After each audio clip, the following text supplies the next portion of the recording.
5 minutos depois de ter sido descoberto pelos roceiros, o incêndio começou a atrair gente. Os que iam de carro passar o sábado na cidade se detinham. Outros chegavam a pé da vizinhança imediata, conquanto fosse um lugar de cabanas de negros e de terras exaustas, onde um destacamento de polícia não poderia encontrar 10 pessoas, entre homens, mulheres e crianças. Meia hora depois, e como se tivesse surgido do ar, apareciam espectadores e grupos que iam desde um indivíduo até famílias inteiras. Ainda outros chegaram da cidade em automóveis velozes e estrepitosos.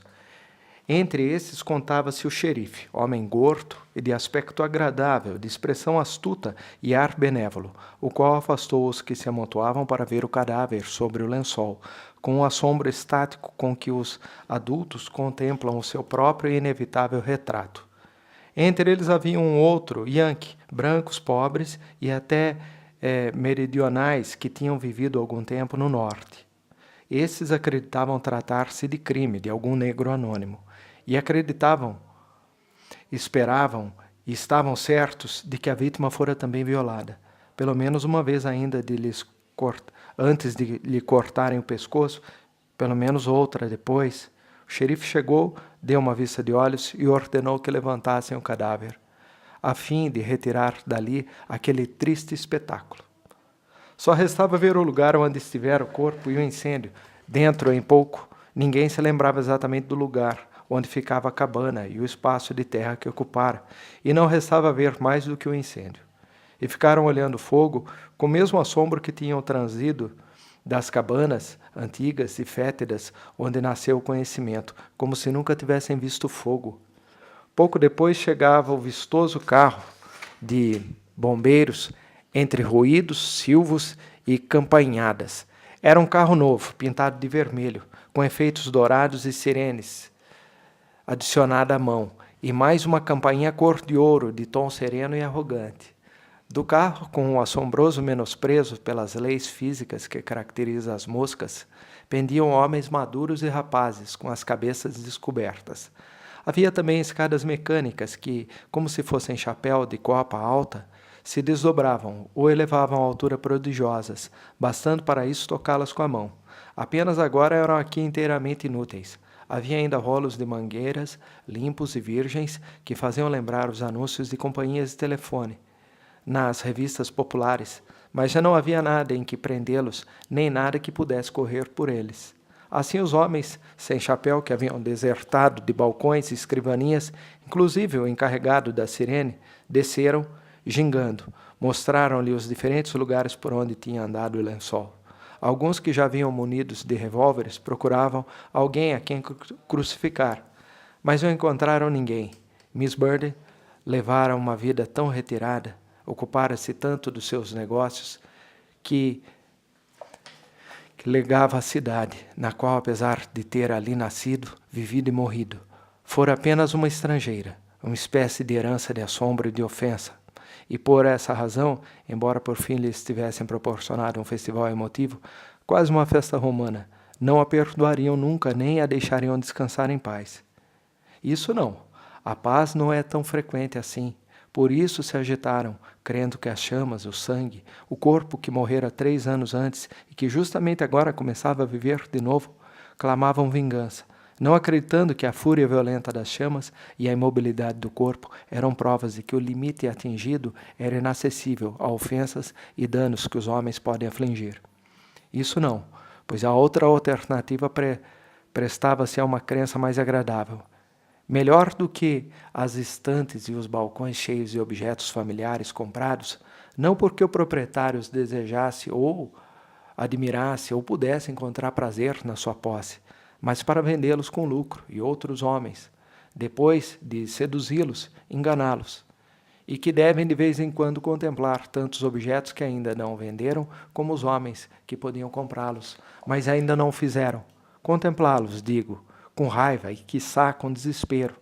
Melhor do que os escritórios bolorentos, onde os advogados estavam como que de emboscada entre fantasmas de velhas cobiças e mentiras, ou de que os consultórios onde os médicos esperavam com as facas afiadas e drogas penetrantes, dizendo ao doente, esperando que esse acreditasse, sem precisar para isso de recorrer aos conselhos impressos, que trabalhavam para a obtenção de um fim, alcançado o qual eles, médicos, ficariam sem ter que fazer. E vieram também as mulheres, as ociosas, envoltas em trajes brilhantes e às vezes vestidas às pressas, com olhares furtivos, coruscantes, apaixonados, com seios secretos, frustrados, que sempre preferiram a morte e a paz. Vieram, digo, cunhar com numerosos tacões duros ao lado do constante murmúrio de quem é o criminoso? Quem é o criminoso? Frases mais ou menos como esta. Não prenderam ainda? Ah, não prenderam ainda? O xerife também olhou para as chamas assombrado e exasperado, pois não havia local para investigar. Ainda não se julgava vítima da astúcia de um agente humano.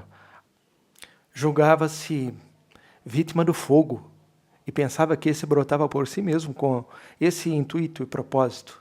E assim continuou a andar com uma expressão perplexa, irritada em torno daquele monumento da cor, tanto da esperança como da catástrofe, até que o subxerife aproximou e lhe disse que numa cabana próxima haviam sido descobertos alguns indícios de ocupação recente.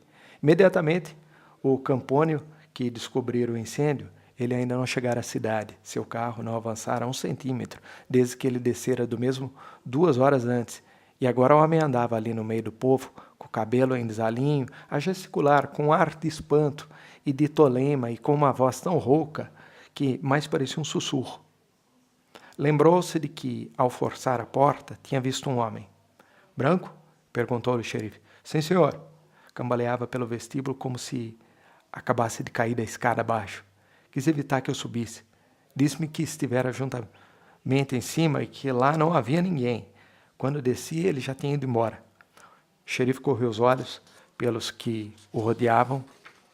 Quem vivia naquela cabana? Eu não sabia que alguém vivia ali, respondeu o subxerife. Negros, provavelmente. Ouvi dizer que era possível que algum negro morasse com ela na casa. O que me surpreende é que tivessem demorado tanto tempo a dar cabo dela. Traga-me aqui um negro, disse o xerife. O subxerife e outros 2 ou 3 homens levaram um negro à sua presença. Quem morava nessa cabana? Perguntou o xerife ao negro. Não sei, Mr. Walt, respondeu o negro. Nunca prestei atenção, não sabia que morava alguém aqui. Tragam-no, disse o xerife. De olhos ávidos, nos quais a prolongação das chamas começava a empalidecer, com caras idênticas umas às outras, os espectadores começaram a reunir-se em torno do xerife, do subxerife e do negro, como se os 5 sentidos individuais de todos eles se tivessem transformado num único órgão para olhar, como uma apoteose. As palavras circulavam ali, geradas pelo vento e pelo ar. É este o criminoso? O xerife já o agarrou. O xerife dirigiu-lhe um olhar. Vão embora! Vão todos ver o incêndio. Se eu precisar de alguém, chamarei. E voltando-se, encaminhou o grupo para a cabana. Os repelidos ficaram atrás, formando aglomerado, e viram que os 3 brancos e o negro entravam na cabana e fechavam a porta. E, por sua vez, por trás dos espectadores, rugiu o incêndio agonizante, enchendo o ar, mas não com um ruído maior que os das vozes.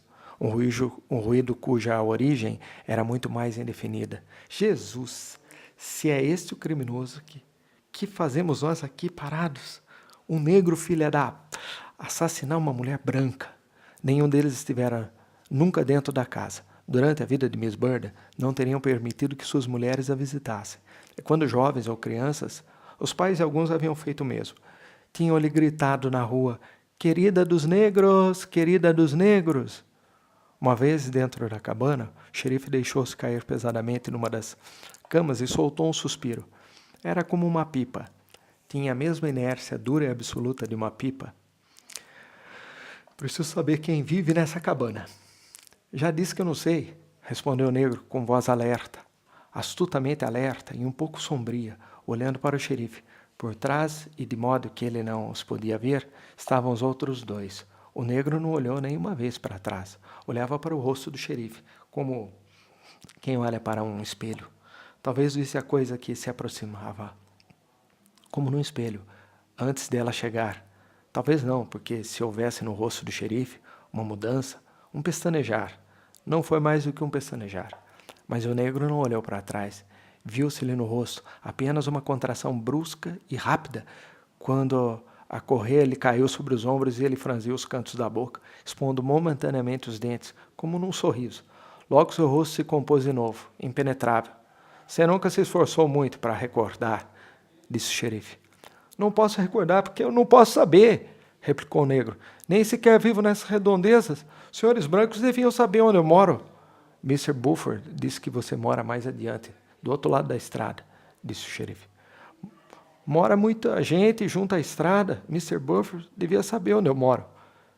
Está mentindo, disse o subxerife de nome Buford, que brandia a correia, segurando-a pelo lado oposto à fivela. Olhava para o chifre com a correia preparada.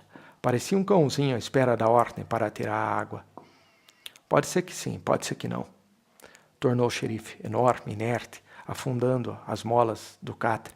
Olhava pensativamente para o negro. Acho que ele acaba de compreender que não estou brincando. Muito menos de lá de fora, que não dispõe de cárcere onde metê-lo, se viesse à tona alguma coisa desagradável para ele. Os de lá de fora não fariam cerimônia para metê-lo na prisão. Se tivessem uma, talvez tivesse havido nos seus olhos um sinal, um indício, ou talvez não. Talvez o negro visse, talvez não. A correia desceu de novo e a fivela arranhou-lhe o ombro. Não se lembra ainda? Perguntou o xerife. São 2 brancos, respondeu o negro, em tom frio. Mas é um soturno, um tom que não indicava nada. Não sei quem são, nem o que fazem. Não tenho nada com isso. Nunca os vi, ouvi dizer que viviam aqui 2 brancos. A mim pouco importa que fossem. Isso é o que eu sei. Pode tirar meu sangue todo, mas é só isso que eu sei. O xerife suspirou de novo. Basta. Creio que diz a verdade. Era esse Christmas que trabalhava na serraria e outro indivíduo de nome Brown, disse o terceiro homem. Qualquer pessoa de Jefferson que tivesse um pouco de faro diria o mesmo. Isso também é verdade, replicou o xerife, e voltou à cidade. Quando a multidão percebeu que o xerife se retirava, começou uma debandada geral, como se não restasse mais nada para ver. O corpo desaparecera e agora ia-se o xerife. Não ficava, pois, mais nada para ver senão o fogo. Tinham-no contemplado durante 3 horas, já estavam acostumados a ele. O fogo se tornara uma parte permanente de suas vidas e experiências, estando eles de pé debaixo de uma coluna de fumaça, mais alta que um monumento ao qual se pudesse voltar em qualquer época. E quando a caravana chegou à cidade, com o automóvel do xerife na frente e os outros atrás, fazendo soar as buzinas, envoltos na poeira que deixava o primeiro carro, misturada a que os outros levantavam, tinham qualquer coisa de pompa arrogante, de uma procissão atrás de um ataúde. Num cruzamento de ruas perto da praça, viu-se obrigada a fazer alto um momento, interrompida pelo carro de um camponês que havia parado para que um passageiro descesse. Olhando, o xerife viu uma mulher, em adiantado estado de gravidez, descer do carro, fazendo com a cautela e o desazo que seu estado requerira. O carro afastou-se e a caravana continuou, atravessando a praça onde o caixa do banco já havia retirado do cofre forte o envelope que a mulher depositara em suas mãos e que trazia os seguintes dizeres: para ser aberto depois da minha morte. Joanna Burden. E quando o xerife entrou no seu escritório, já o caixa o esperava com o envelope e seu conteúdo uma folha de papel, na qual, escrito pela mesma mão que escrevera o sobrescrito, lia-se: comunique-se a E. Peebles, advogado, Rua, Bailo, Memphis, Tim e a Nathaniel Burgton. Saint Exeter, NH, era só isso. Esse Peebles é um advogado negro, disse o caixa. É mesmo? Perguntou o xerife. É. Que deseja o senhor que se faça? Faço o que diz o papel, respondeu o xerife. Mas será melhor que eu próprio me encarregue disso. Enviou 2 telegramas. A resposta de Memphis chegou dentro de 30 minutos. A outra chegou 2 horas depois. E dentro de 10 minutos correra pela cidade a notícia de que o sobrinho de Miss Burden, residente em New Hampshire, oferecia um prêmio de $1000 pela captura do criminoso. Às 9 horas da noite, apareceu o homem que o roceiro encontrara na casa incendiada, ao forçar a porta da frente. Então, não se sabia que era aquele o homem. Ele não dissera nada. Tudo o que se sabia era que um homem que residira durante algum tempo na cidade, conhecido como contrabandista de álcool e que se chamava Brown, aparecera na praça em estado de grande agitação procurando o xerife. Ele sabia que Brown mantinha uma espécie de sociedade com outro homem, outro desconhecido de nome Christmas, acerca do qual, apesar de residir em Jefferson, havia 3 anos, se sabe ainda menos que a respeito de Brown. Somente agora o xerife viera a saber que Christmas tinha vivido durante 3 anos numa cabana atrás da casa de Miss Bird. Brown queria falar com o xerife. Insistia em voz alta para lhe falar. O que se desprendia imediatamente era que ele vinha reclamar o prêmio de $1.000. Quer ser testemunha da acusação? Perguntou o xerife. Não quero ser nada, disse Brown, com voz rouca e áspera e com o rosto um pouco alterado. Sei quem é o criminoso, e assim que receber a recompensa, direi. Agarre primeiro o assassino e depois receberá a recompensa, respondeu o xerife. Levaram, pois, Brown para a prisão como medida de segurança. Acho que não é preciso, dissera o xerife. Enquanto ele farejar os $1.000, não sairá daqui. Depois que levaram Brown, ainda rouco, sempre gesticulando e com ar de agravo, o xerife telefonou para uma cidade vizinha, onde havia 2 sabujos. Os cães deviam chegar pelo primeiro trem da manhã. No pálido alvorecer, naquela manhã de domingo, na plataforma escura, 30 ou 40 homens aguardavam a chegada do trem. Finalmente, as janelas iluminadas passaram e pararam bruscamente com grande estrépito. Era um trem expresso que só parou em Jefferson para entregar os cães. 1.000 toneladas de metais intrincados, estranhos e reluzentes detiveram-se de súbito para ficar num silêncio quase surpreendente, povoado de vozes apagadas de homens, e vomitar 2 fantasmas magros e servis, cujos meigos focinhos e orelhas caídas olhavam com uma humildade triste para os pálidos e cansados rostos daqueles homens, que não tinham dormido muito desde a antevéspera. Era como se o agravo inicial do assassinato levasse no bojo e fizesse de todos os atos subsequentes algo de fundamentalmente monstruoso, paradoxal e injusto contra a razão e a natureza. E justamente saiu o sol quando a justiça chegou à cabana situada atrás do apagado e já frio borralho da casa. Os cães, ou porque a luz e o calor lhes dessem coragem, ou porque os contagiasse a tensão, a grande agitação dos homens, começaram a dar voltas e a ladrar em torno da cabana, farejando ruidosamente e como se fossem só um, tomaram uma direção e, arrastando o homem que segurava as trelas, correram um junto do outro, obra de 100 metros, pararam e puseram-se a cavar a terra furiosamente. Descobriram uma cavidade na qual alguém enterrara recentemente latas de conserva vazias. Foi preciso tirá-los dali à força. Levaram-nos a alguma distância da cabana e fizeram outra prova. Os cães andaram aos tropeços por um momento, uivando, e empreenderam a marcha, babando com as línguas pendentes, arrastando para a cabana, a toda velocidade, os homens que corriam e praguejavam. Ao chegarem à cabana, pararam e, deitando a cabeça para trás, com os olhos revirados, uivaram junto à porta deserta com o apaixonado abandono de 2 barítonos que cantassem uma ópera italiana. Os homens levaram os cães de automóvel para a cidade e deram-lhes de comer. Quando atravessaram a praça, tangiam os sinos da igreja. As pessoas devotas passavam tranquilamente pelas ruas, com sombrinhas abertas, levando nas mãos bíblias e livros de oração.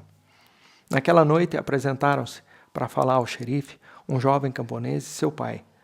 O rapaz contou que, quando ia para a casa de automóvel, a 1h tardia da noite de sexta-feira, fora detido por um homem de revólver em punho, a 1 milha ou 2 de distância do local do crime. E julgando que o homem quisesse roubá-lo ou talvez matá-lo, procurou entretê-lo, a fim de que ele deixasse levar o carro até a porta de sua casa, onde tinha intenção de parar, saltar e pedir socorro. Mas o homem desconfiou de alguma coisa, obrigou a parar o carro e a deixá-lo saltar. O pai queria saber a parte que lhes corresponderia dos $1.000. Apanhem-no e veremos, respondeu o xerife. Acordaram os cães, puseram-nos em outro automóvel e o rapaz lhe indicou o lugar onde o homem descera. Os cães farejaram a pista e saíram a toda velocidade em direção à mata, onde, quase imediatamente, com sua habilidade infalível, segundo parecia, para farejar metal em todas as suas formas, encontraram o velho revólver, com as 2 câmaras carregadas. É uma pistola velha das de tambor, do tempo da Guerra Civil, disse o subxerife. Uma das cápsulas estalou, mas não saiu. Que faria ele com isto? Soltem os cães, replicou o xerife. Talvez as correias os incomodem. As correias os incomodavam realmente. Deixaram-nos soltos e meia hora depois se tinham perdido. Não foram os homens que perderam os cães, mas os cães que perderam os homens. Os cães se encontravam do outro lado de um pequeno regato e de um barranco e ladravam com orgulho, segurança e talvez com prazer. O som que produziam agora era como o de um longo uivo. Os homens gritavam, mas segundo parecia, os animais não os ouviam. Distinguiam as 2 vozes, porém o uivo humilde, semelhante ao som de um sino, parecia sair de uma só garganta, como se os 2 animais estivessem agachados, flanco contra flanco. No fim de algum tempo, os homens os encontraram assim, acocorados num fosso. Já então as suas vozes soavam como vozes de crianças. Os homens sentaram-se, esperaram que houvesse claridade bastante para poder encontrar o caminho até os automóveis. Já era manhã de segunda-feira. Na segunda-feira a temperatura começou a subir. Na noite de terça-feira, a escuridão, depois do dia ardente, é sufocante e opressiva. Ao entrar em casa, Byron sente as narinas distenderem-se com o forte cheiro de ranço da casa governada por um homem. E quando Hightower se aproxima, o cheiro de carne gorda e não lavada e de roupa usada quase o domina inteiramente. Ao entrar, Byron pensa como costuma pensar de outras vezes. É um direito seu. Pode ser que não seja essa a minha maneira, mas é a dele e ele tem seu direito. E lembra-se de que uma vez julgou encontrar a resposta como por inspiração ou adivinhação. É o cheiro da bondade. E evidentemente nós, os maus, os pecadores, achamos que cheira mal. Sentam-se de novo, um em frente do outro do gabinete, tendo de permeio a escrivaninha e a lâmpada acesa. Byron senta-se na cadeira dura e baixa a cabeça. E com voz serena e firme, com a voz de um homem que diz alguma coisa que não somente será desagradável de ouvir, mas também inacreditável, fala. Vou procurar outro lugar para ela, um lugar mais reservado, onde ela possa... Hightower observa a cabeça baixa de Byron. Por que motivo deve ela mudar-se quando está ali comodamente e se há uma mulher nas proximidades para um caso de necessidade? Imóvel, olhando para o solo com uma expressão tenaz, Byron não responde. Olhando para ele, Hightower pensa. A razão é que acontecem muitas coisas. Acontecem coisas demais, é isso. O homem realiza e fabrica muito mais do que pode ou deveria suportar. Assim, acaba descobrindo que pode suportar tudo. É isso. É isso que é terrível, que pode suportar tudo, tudo. E pergunta Byron. E é só por causa de Mrs. Bird que ela se muda? Sem levantar os olhos, Byron diz com a mesma voz firme. Ela precisa de um lugar que seja uma espécie de lar. Já não lhe falta muito tempo numa pensão onde a maioria é de homens, um quarto onde haja silêncio quando chegar o momento, e não uma pensão onde qualquer maldito negociante de cavalos ou qualquer jurado que atravesse o corredor. Compreendo, responde Hightower, encarando Byron. E você quer que eu a receba aqui? Byron faz um gesto como para responder, mas o outro continua em tom frio e monótono. Não, Byron, não. Se houvesse na casa outra mulher, é uma pena, com tanto espaço como o de que disponho e com o silêncio que reina aqui, mas você deve compreender que não penso em mim. É nela que eu penso. Não me importaria o que pudessem dizer. Não lhe peço isso, replica Byron, ainda com os olhos baixos, mas percebendo que o outro observa e pensa. Ele sabe que não é isso que eu queria dizer. Sabe. Disse isso só por dizer. Sei o que está pensando. Eu esperava que ele dissesse isso. Afinal de contas, não há razão para que ele pense de modo diferente dos outros, nem mesmo a meu respeito. Acho que o senhor devia saber disso. Talvez o saiba. Byron, de olhos baixos, continua com a sua voz monótona, enquanto Hightower, sentado um pouco mais do que ereto do outro lado da mesa, contempla o rosto magro, curtido pelo tempo e vincado pelo trabalho, do homem que tem à sua frente. Não vou metê-lo nesse negócio com o qual nada tem a ver. O senhor nem a viu e acho que nem haverá. Pensei que talvez... Cale-se.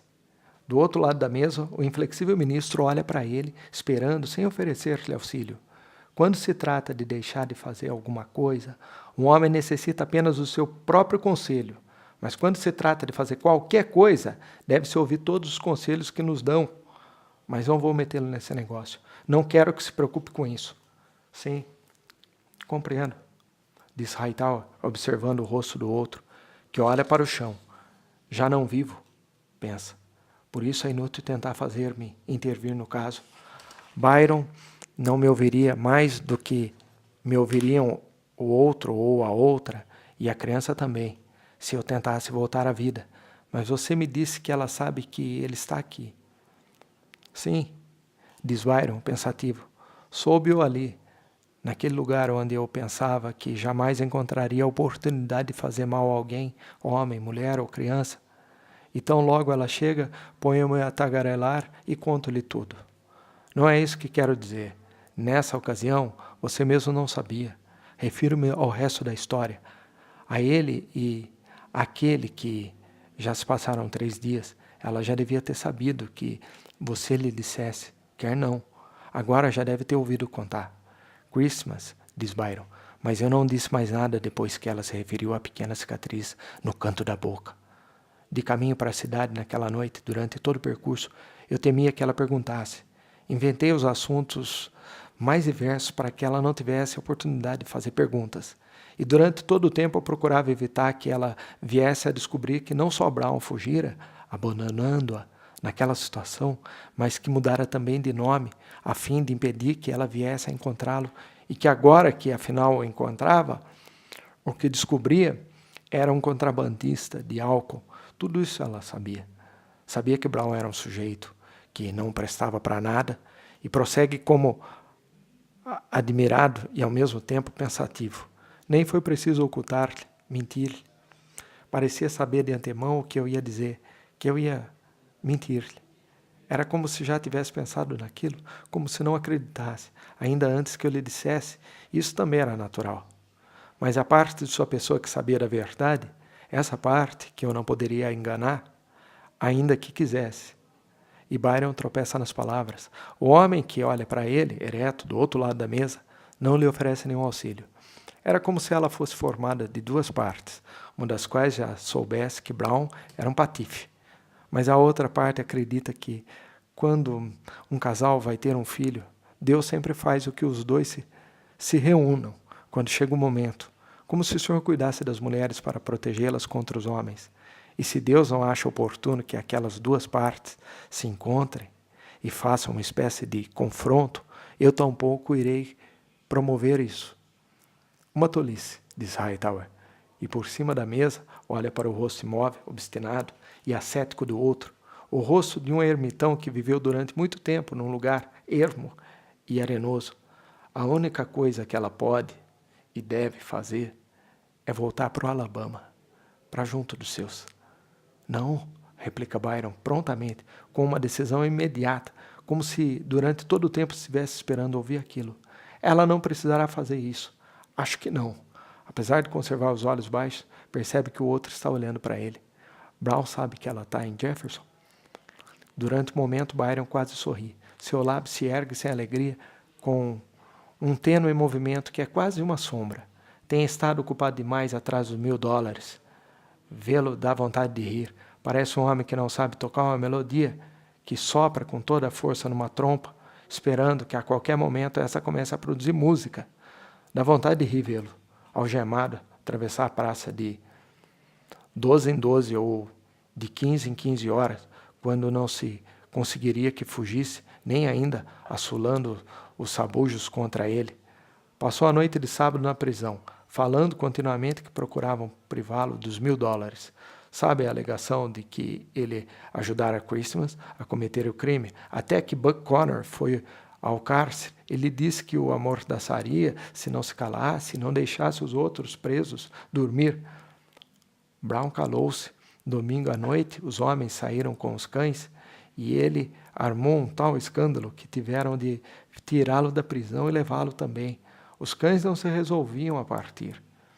Brown gritava, amaldiçoava-os e queria açoitá-los porque não farejavam a pista. E dizia a todo mundo que o primeiro a denunciar Christmas fora ele, e que a única coisa que pedia era que fizessem justiça, até que o xerife o chamou de parte e falou-lhe. Não se sabe o que lhe disse. Talvez ameaçasse prendê-lo no cárcere, não deixá-lo sair da próxima vez. Seja como for, Brown se acalmou e os outros continuaram o trabalho. Não voltaram à cidade, senão à tardinha de segunda-feira. Brown continuava silencioso. Talvez estivesse esgotado. Havia algum tempo que não dormia nada. Disseram que tencionara correr mais do que os cães. E o xerife o ameaçara, dizendo que ia amarrá-lo a um dos homens para que o conservasse atrás, a fim de que os cães pudessem farejar alguma coisa, mais do que o próprio Brown. Quando o prenderam sábado à noite, ele tinha grande necessidade de fazer a barba, e acho que ainda tem. Devia ter mais aspecto de criminoso do que o próprio Christmas. Praguejou contra Christmas como se esse estivesse escondido para lhe pregar uma peça e zombar dele, impedindo-o de receber os $1.000. Conduziram-no à prisão e o trancafiaram. Hoje de manhã, tornaram a tirá-lo e o levaram com os cães em busca de nova pista. Dizem que se ouvia sua voz e seus gritos até que se afastaram da cidade. E você diz que ela não sabe? Diz que lhe ocultou isso. Prefere ocultar-lhe a preveni-la de que Brown é um patife, um imbecil? Byron permanece quieto, sem sorrir, com uma expressão serena. Não sei. No domingo passado, à noite, depois que estive aqui conversando com o senhor, voltei para casa e julgava que ela estivesse na cama, dormindo. Mas encontrei-a sentada na sala. Perguntou-me, que foi que aconteceu aqui? Não olhei para Lena, mas senti que ela olhava para mim. Disse-lhe que um negro matara uma mulher branca. Não menti. Senti-me contente por não ter mentido. Porque antes de ter pensado, acrescentei que tocara fogo na casa e já era tarde demais. Eu lhe mostrara a fumaça, falara nos 2 indivíduos de nome Brown e Christmas, que moravam ali. E notei que ela olhava para mim. Como percebo que o senhor olha agora para mim? Perguntou-me, como se chama o negro? Dir-se-ia que por meio de uma mentira, Deus dispõe que se descubra o que se precisa saber, sem ser preciso perguntar. Por isso não sei com certeza o que ela sabe, nem o que ignora. Ocultei-lhe, é certo, que o homem que ela procura foi quem denunciou o assassino, está agora na prisão, exceto quando se encontra fora com os cães para acossar o homem que o acolheu e o tratou como amigo. Isso lhe ocultei. E você que pretende fazer agora? Para onde ela deseja mudar-se? Quer ir para lá e ficar à espera dele. Eu disse-lhe que Brown está fora numa missão de que o encarregou o xerife. Isso não era de todo uma mentira. Ela já me havia perguntado onde morava Brown e eu lhe disse. Respondeu-me que era ali que devia estar até que Brown regressasse, visto que era a casa dele. Disse que era isso que ele desejaria que ela fizesse. Eu não podia contradizê-la. Não podia dizer-lhe que a cabana era o lugar aonde o Brown menos desejaria que fosse. Ela queria ir para lá assim que eu voltasse, esta noite, do trabalho na serraria. Já tinha a trouxa pronta, estava de coifa e só esperava por mim. Queria ir sozinha, mas não sei o caminho, disse-me. Respondi que já era muito tarde e que iríamos amanhã. E ela, estará claro, ainda durante 1 hora. Não são só 2 milhas? Respondi que precisávamos esperar um pouco, porque tinha de consultar antes uma pessoa. Consultar quem? A casa não é do Lucas? Parece-me que o senhor me disse que Lucas morava ali. Quem é esse pregador com quem o senhor sempre fala a meu respeito? Perguntou-me, sem tirar os olhos de mim. E vai deixá-la morar lá? Talvez seja o melhor. Ali ela estaria independente e longe de todos esses falatórios até que se conclua o caso. Quer dizer então que ela já resolveu e que você não vai detê-la, não quer detê-la. De certa maneira é a casa dele.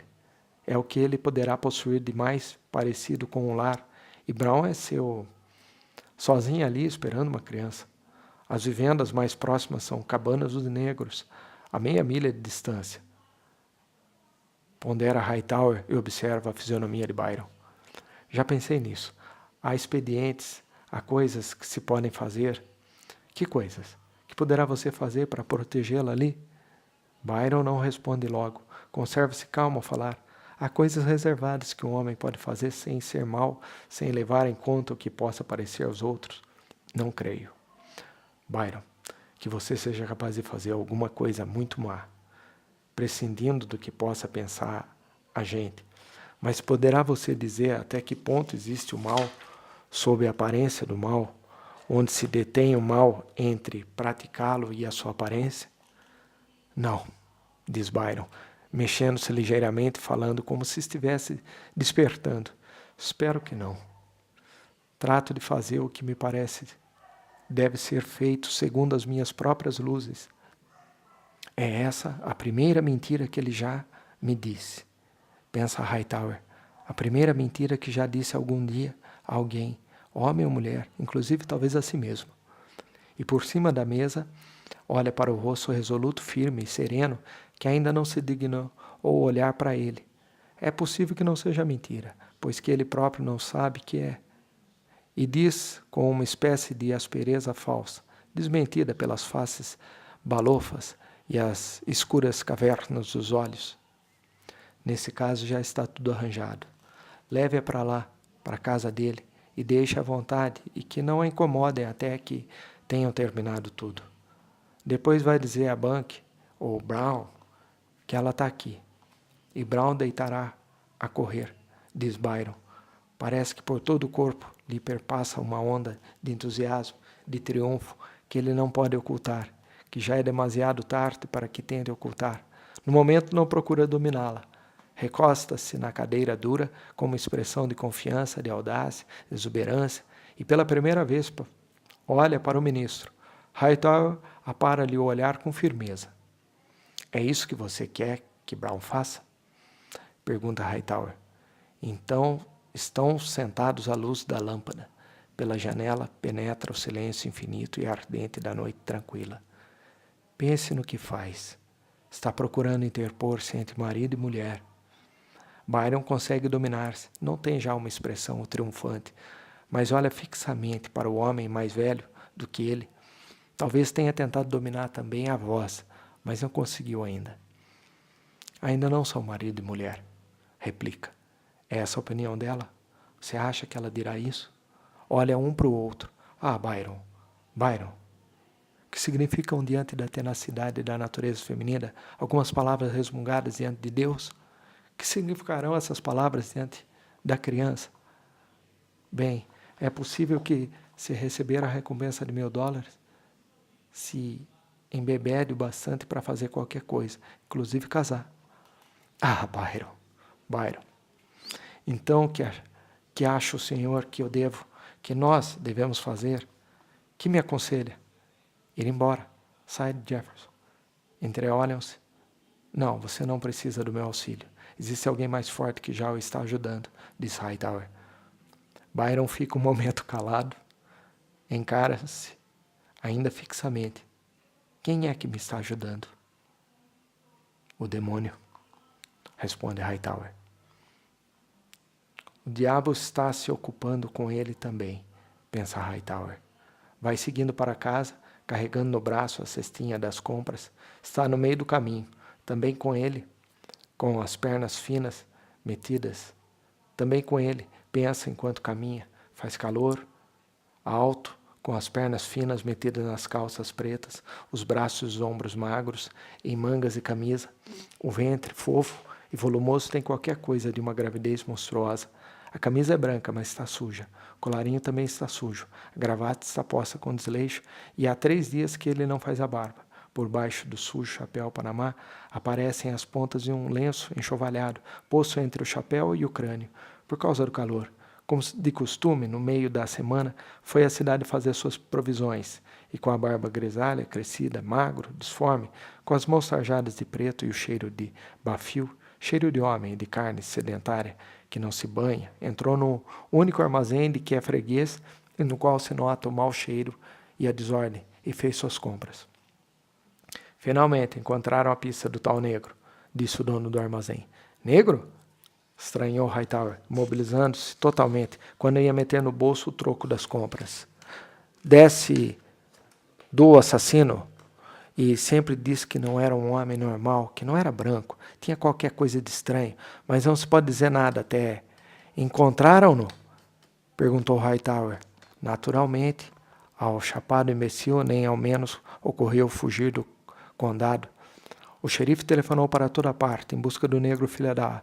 E ele aqui nas suas próprias barbas. E o agarraram. Hightower inclinou-se para a frente, apoiou-se no balcão, por cima da cesta cheia, sentia a borda do balcão roçando no seu ventre, sentia-o sólido, estável, parecia-lhe que a terra se balançava levemente, pronta para mover-se. Depois pareceu-lhe que ela se movia num balanço crescente, como qualquer coisa se solta lentamente, sem pressa, e que se mexe com habilidade, pois que aos olhos, numa sensação enganosa, fazia crer que as sujas prateleiras, nas quais se alinhavam latas, manchadas de excrementos de mosca, e o negociante que estava atrás do balcão se haviam mexido também. Entretanto pensava, não. Comprei a imunidade. Paguei-a. Não apanharam ainda, acrescentou o dono do armazém. Mas hão de apanhá-lo.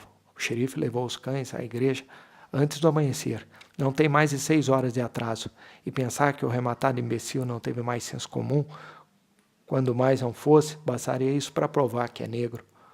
Em seguida disse, só isso por hoje? Quê? Perguntou Hightower. Se é só o que o senhor precisa por hoje? Sim, era isso.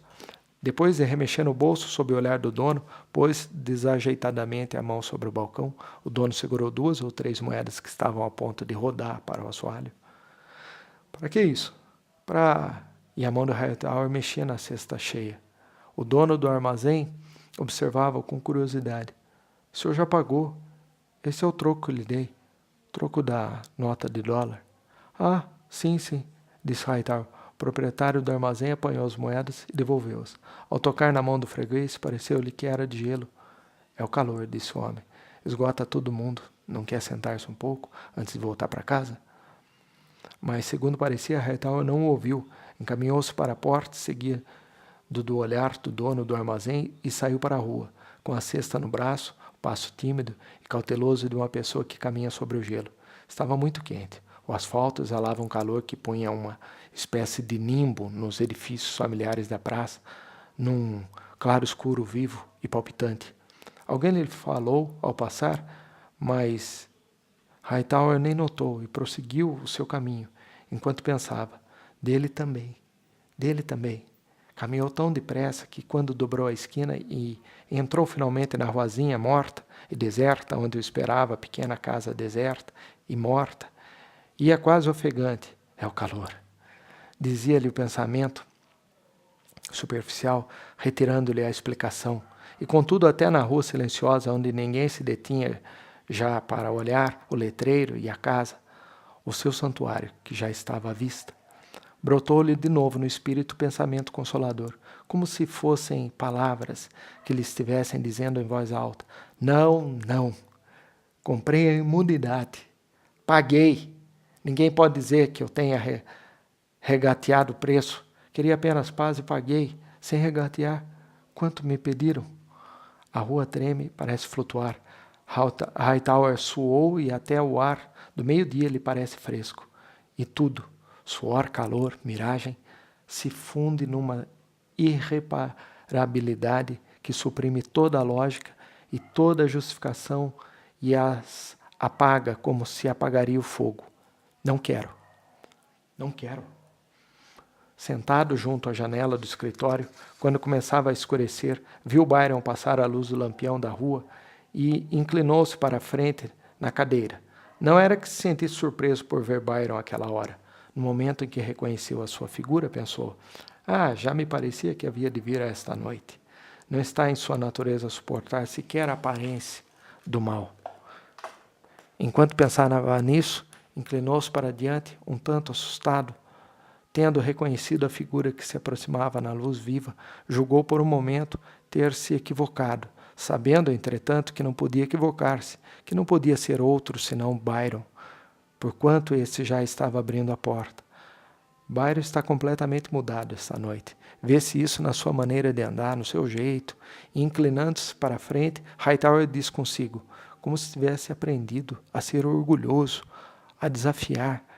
Byron caminha depressa e de cabeça erguida. De repente, Hightower diz, quase em voz alta, fez alguma coisa. Deu algum passo. Inclinado na janela escura, contempla a figura que perde rapidamente de vista em direção ao pórtico, a entrada onde, um momento depois, ouvirá o ruído dos passos de Byron e sua voz chamando. Hightower faz estalar a língua. E não me quis dizer, pensa, eu devia tê-lo ouvido, deixado que pensasse em voz alta para mim. Atravessa a sala, para junto à mesa a fim de acender a lâmpada e vai até a porta da frente. Sou eu, reverendo, diz Byron. Já havia reconhecido, responde Hightower, e hoje você não tropeçou no degrau. Você tem entrado nessa casa no domingo à noite, mas até hoje nunca havia entrado sem tropeçar no primeiro degrau, Byron? Era nesse tom que começava geralmente as visitas de Byron, com uma nota ligeiramente dominante, de superficialidade de efeito, como que para pôr o outro à vontade. E da parte do visitante com essa reserva lenta e aldeã que é cortesia. Dessa vez, porém, Byron já entrou antes de Hightower terminar o parágrafo. Entra imediatamente com seu novo ar misto de segurança e desafio. Acho que vai descobrir que seria melhor eu tropeçar, diz Byron. Isso é uma esperança ou uma ameaça? Não o disse como se fosse uma ameaça, responde Byron. Ah, quer dizer então que não pode dar esperanças? Diz Hightower. Muito bem, pelo menos já estou prevenido. Já estava prevenido desde o momento em que eu avistei a luz do lampião. Mas embora julgasse que não devia dizer-me antes, pelo menos, vai dizer-me agora o que já fez. Encaminham-se para o escritório. Byron para, olha para trás, para cima, para o rosto em plano superior ao seu. Então já sabe, diz. Já lhe contaram. E apesar de não ter mexido com a cabeça, já não está olhando para o outro. Bem, diz ele, todo mundo tem direito de falar, mas eu desejaria saber quem foi que lhe contou. Não é que eu me envergonho disso, nem também que tivesse intenção de ocultar do senhor a verdade.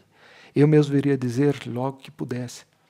Então, de pé justamente do lado, de fora da porta, que dá para a sala iluminada.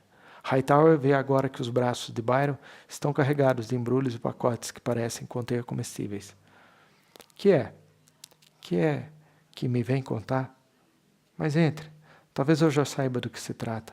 Porém, quero ver o rosto. Quando contar, eu também não o previno, Byron. Entram no aposento iluminado. Os embrulhos são de mantimentos. Hightower já comprou e carregou muitos deles, de modo que os conhece perfeitamente. Sente-se, diz. Não, responde Byron. Não vou ficar muito tempo. E permanece de pé, sereno, com uma expressão compassiva, mas de decisão sem jactância, de confiança sem autoritarismo, com o ar de um homem que se dispõe a fazer qualquer coisa que sabe não vai agradar a um amigo e que, no entanto, lhe parece justa, diz. O senhor não vai gostar, mas não pode ser de outra maneira. Desejaria que compreendesse que fosse da mesma opinião, mas provavelmente não será, e acho que é só. Sentado outra vez do outro lado da secretária, Hightower observa Byron com ar grave. Que fez você, Byron? Byron fala com seu novo tom de voz conciso, tendo cada palavra um sentido definido. Levei-a para lá naquela mesma noite. Eu já havia arrumado e limpado bem a cabana, e agora ela está lá instalada. Ela queria. É o que de mais parecido com um lar poderá ter algum dia. E creio que tenho o direito de utilizá-la, principalmente porque o dono não faz uso dela, pois está detido em outra parte, por assim dizer. Sei que o senhor não vai gostar. Poderá apresentar muitas razões, e boas. Poderá dizer que, como a cabana não lhe pertence, ele não pode cedê-la. Está bem, é possível que não lhe pertença, mas não há homem, nem mulher nesses arredores que diga que ela não pode ocupá-la. Dirá ao senhor que no estado em que ela se encontra, devia ter uma mulher ao seu lado. Bem, há uma negra velha e que por isso deve ter juízo, que vive a 200 metros da casa e a quem ela pode chamar, sem precisar erguer-se da cama ou da cadeira. Dirá ao senhor que não é uma mulher branca.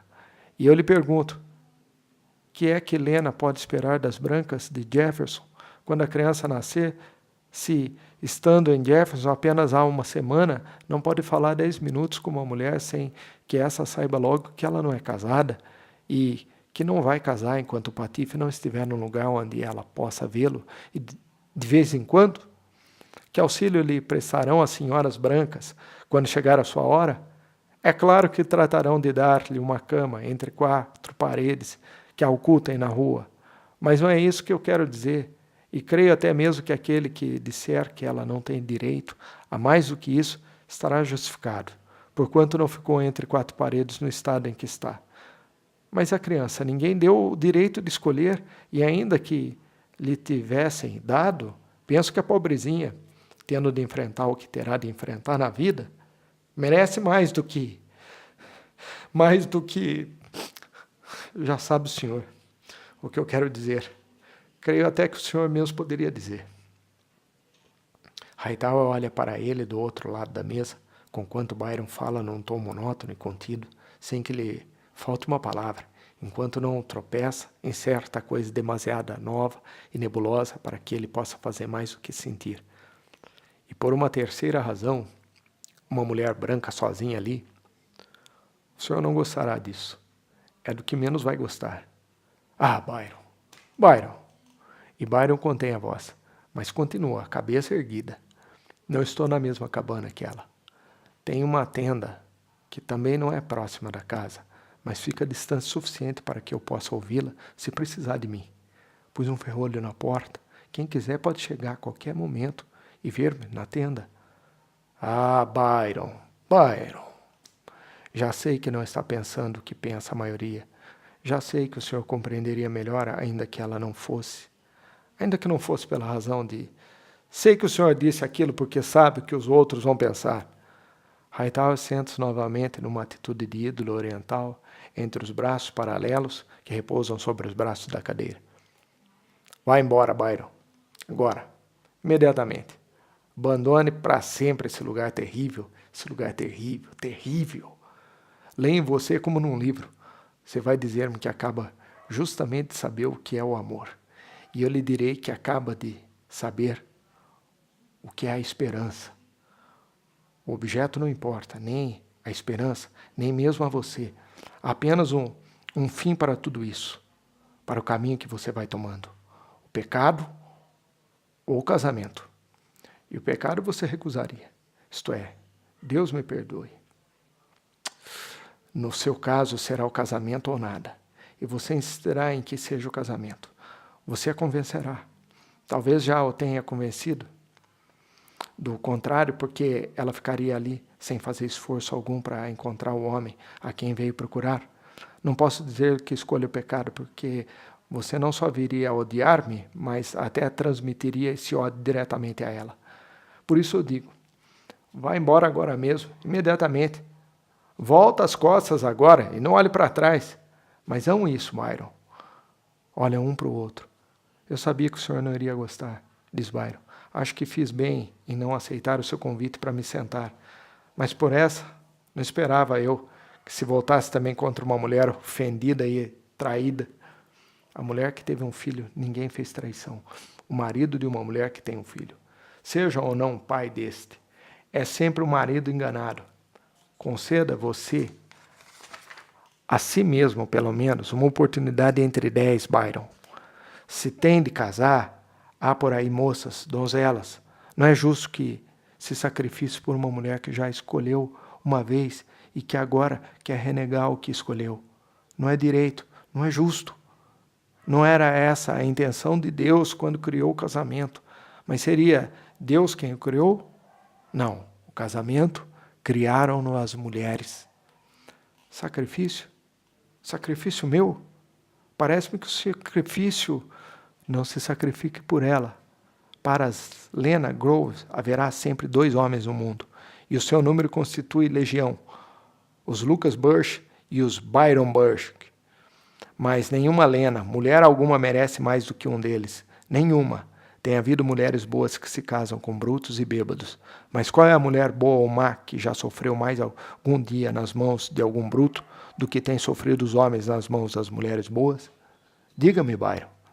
Falam tranquilamente, sem exaltação, fazendo pausas para pesar as palavras um do outro, como dois homens já inexpugáveis em suas convicções.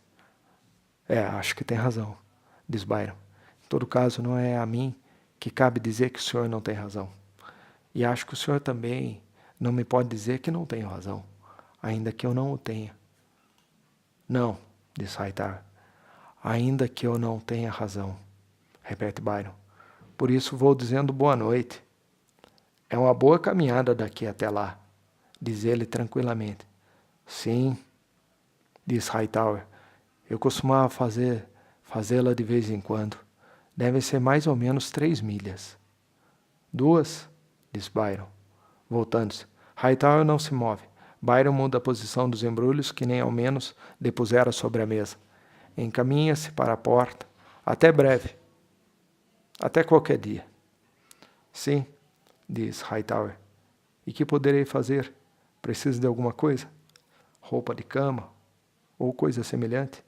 Obrigado. Penso que Lena tem bastante. Já havia alguma na cabana. Obrigado. Avisará se acontecer alguma coisa? Se a criança já tratou de arranjar médico? Vou tratar disso. Já falou com algum? Vou tratar disso. Darei conta de tudo ao senhor. Saiu da janela, Hightower o vê passar rua acima, em direção aos arredores da cidade, e rumo às 2 milhas carregando dos seus embrulhos de mantimentos. Desaparece da vista, caminhando ereto e a passo firme, num passo que um homem de idade já de carne balofa e fôlego curto, um velho que tem a idade já de levado, vida muito sedentária, não pode acompanhar. Hightower inclina-se sobre a janela, ao calor de agosto, esquecido dos odores em que vive, o cheiro das pessoas que já não vivem na vida, esse cheiro de dissecação da obesidade e de roupa velha que é como o precursor do túmulo. Ouvindo o rumor de passos, que julga ouvir ainda há muito tempo depois que já não pode mais ouvir, e pensa, Deus abençoe. Deus o abençoe. Ser jovem, não há nada que se compare com isso. Nada que se compare com isso. Reflete com serenidade. Eu não devia ter perdido o hábito de rezar. Finalmente já não houve os passos, não houve senão as miríades de insetos, apoiados na janela, respirando o cheiro ardente e exuberante da terra, pensando que na sua juventude gostava do escuro, gostava de sentar sozinho entre as árvores. À noite, o solo, a casca das árvores, adquiriam então uma realidade selvagem, cheia e evocativa de meias delícias e meios terrores estranhos e perniciosos. E tinha medo e gostava de ter medo. Um dia, durante a sua permanência no seminário, compreendeu que já havia passado o medo. Era como se alguém tivesse fechado uma porta em qualquer parte. Já não tinha medo da escuridão, apenas a detestava e fugia dela, para onde houvesse paredes e luz artificial. Sim, eu nunca devia ter perdido o hábito de rezar. Pensa afastando-se da janela. Uma das paredes do gabinete está coberta de fileiras de livros. Hightower para diante deles e procura até encontrar o que deseja. É de Tennyson, um volume com as páginas dobradas. Ele o possui desde os tempos do seminário. Senta-se sob a lâmpada e abre-o. Mas aquilo não dura muito. A bela linguagem galopante, o lânguido desmaio de árvores sem seiva e de desejos desidratados começam a flutuar de leve, vertiginosos e tranquilos. É melhor do que rezar, pois dispensa o trabalho de pensar em voz alta. É como escutar numa catedral o canto de um eunuco numa língua que nem mesmo ele precisa entender.